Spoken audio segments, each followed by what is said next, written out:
Uvamisile uNkulunkulu mafuna umuntu afuna umuntu ongafunwa abantu. Uma uNkulunkulu efuna umuntu wakhe, uvamisile loyo muntu ukuthi abantu bangamfuni, bangam-approve.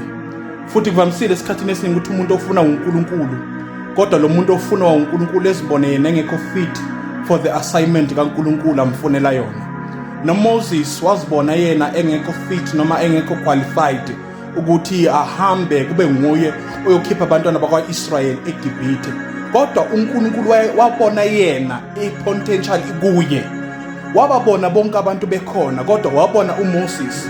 Uthi uMoses i-excuse yakhe uma azama ukubalekela ubizo likaNkulunkulu, uthi ngoba wena uyangibona, uyangazi nginamalwimi, angikwazi ukukhuluma kahle. Futhi le assignment ongibizele yona it's about ukukhuluma. So la ngiyakhona ngikwazi ukukhuluma kahle, angeke bangizwa.